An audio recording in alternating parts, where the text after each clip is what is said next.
মধ্যপ্রাচ্যের প্রতিরোধ গোষ্ঠীগুলোকে মেনে নিয়েছেন ট্রাম্প, দাবি গালিবাফের। ইসরায়েলকে উপযুক্ত জবাব দেওয়ার হুঁশিয়ারি হিজবুল্লাহর। বিশ্বজুড়ে খাদ্য সরবরাহ নিয়ে শঙ্কা। কৃষ্ণ সাগরে যুদ্ধবিরতি চায় ইউক্রেন। ইরানের 3 পাইলটকে আটকের অভিযোগ সত্য নয়, জবাব দিল কাতার। ডোনাল্ড ট্রাম্প মধ্যপ্রাচ্যের প্রতিরোধ গোষ্ঠীগুলোকে স্বীকৃতি দিয়েছেন বলে দাবি করেছেন ইরানের পার্লামেন্ট স্পিকার মোহাম্মদ বাঘের গালিবাফ। এই প্রতিরোধ গোষ্ঠী বলতে হামাস, হিজবুল্লাহ, হুতি এবং ইরাকের বিভিন্ন সশস্ত্র গোষ্ঠীকে বোঝানো হয়।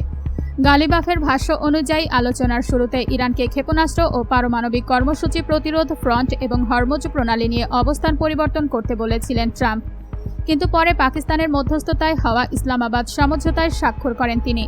গালিবাফের মতে এর মাধ্যমে ইরানের প্রতিরোধ ফ্রন্টকে কার্যত মেনে নিয়েছেন মার্কিন প্রেসিডেন্ট। তিনি আরও দাবি করেন, ইরান হরমুজ প্রণালী খুলে দিলে দেশটির বন্দরগুলোর ওপর থেকে অবরোধ তুলে নেওয়ার কথা বলেছিলেন ট্রাম্প। বক্তব্যটি প্রত্যাহারের হুঁশিয়ারি দেওয়ার 58 মিনিট পর ট্রাম্প পোস্টের দ্বিতীয় অংশ সরিয়ে নেন।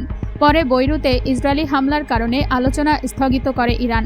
আবার হামলা হলে পাল্টা জবাব দেওয়ার হুঁশিয়ারিও দিয়েছেন গালিবাফ। ইসরায়েলকে উপযুক্ত জবাব দেওয়ার হুঁশিয়ারি হিজবুল্লাহর।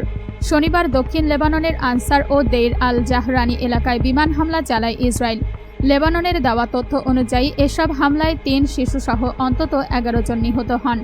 ইসরায়েলি সামরিক বাহিনীর দাবি, দক্ষিণ লেবাননে হিজবুল্লাহর হামলায় তাদের 3 সেনা আহত হওয়ার পর পাল্টা অভিযান চালানো হয়েছে। তাদের ভাষ্য, অভিযানে হিজবুল্লাহর অবকাঠামো ও কমান্ড সংশ্লিষ্ট স্থাপনা লক্ষ্য করা হয়। এরপর ইসরায়েলকে উপযুক্ত জবাব দেওয়ার হুঁশিয়ারি দেয় হিজবুল্লাহ।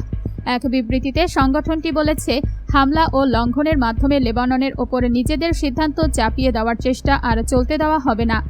একই সঙ্গে ইসরায়েলের সঙ্গে সরাসরি আলোচনা বন্ধ করতে লেবানন সরকারের প্রতি আহ্বান জানিয়েছে তারা। হিজবুল্লাহর অভিযোগ, এই আলোচনার মাধ্যমে ইসরায়েলকে বিনামূল্যে ছাড় দেওয়া হচ্ছে, তবে কখন বা কিভাবে জবাব দেওয়া হবে তা জানায়নি সংগঠনটি। বিশ্বজুড়ে খাদ্য সরবরাহ নিয়ে উদ্বেগ। রাশিয়াকে কৃষ্ণ সাগরে যুদ্ধবিরতির প্রস্তাব ইউক্রেনের। 2022 সালে রাশিয়া ইউক্রেনে পূর্ণমাত্রার হামলা শুরু করার পর কৃষ্ণ সাগর দিয়ে কৃষিপণ্য পরিবহন বাধাগ্রস্ত হয়।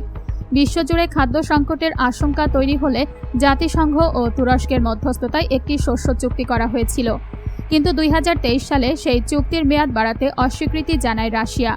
এরপর নিজস্ব একটি সমুদ্র পথ চালু করে ইউক্রেন।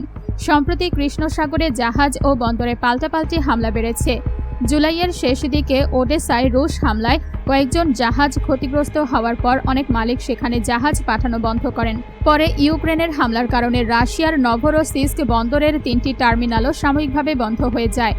এই অবস্থায় জাহাজ, বন্দর সহ বেসামরিক লক্ষ্যবস্তুতে উভয় পক্ষের হামলা বন্ধের প্রস্তাব তৃতীয় একটি পক্ষের মাধ্যমে রাশিয়ার কাছে পাঠিয়েছে ইউক্রেন। কিয়েভ এখন মস্কোর জবাবের অপেক্ষায় রয়েছে। প্রস্তাবের খবর প্রকাশের পর ইউরোপে গমের দাম কিছুটা কমেছে। এদিকে আগস্টের প্রথম ভাগে ইউক্রেনের শস্য রপ্তানি গত বছরের একই সময়ের তুলনায় 76% কমেছে। কৃষ্ণ সাগরে হামলা বন্ধ করতে 2 পক্ষের প্রতি আহ্বান জানিয়েছে তুরস্ক। ইরানের 3 পাইলটকে আটকের অভিযোগ সত্য নয়, জবাব দিল কাতার।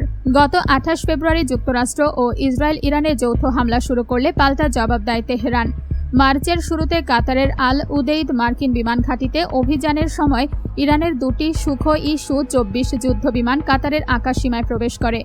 কাতারের দাবি, বিমান দুটির সঙ্গে যোগাযোগ করে সতর্ক করা হলেও কোনো জবাব পাওয়া যায়নি। এরপর সেগুলো ভূপাতিত করে কাতারের প্রতিরক্ষা বাহিনী অনুসন্ধান চালিয়ে পাইলট মাজিদ কাজেমির মরদেহ উদ্ধার করা হয় এবং ইরানের সঙ্গে সমন্বয় করে সেটি ফেরত পাঠায় দোহা। তখন ইরান জানিয়েছিল বাকি 3 পাইলট নিখোঁজ রয়েছেন।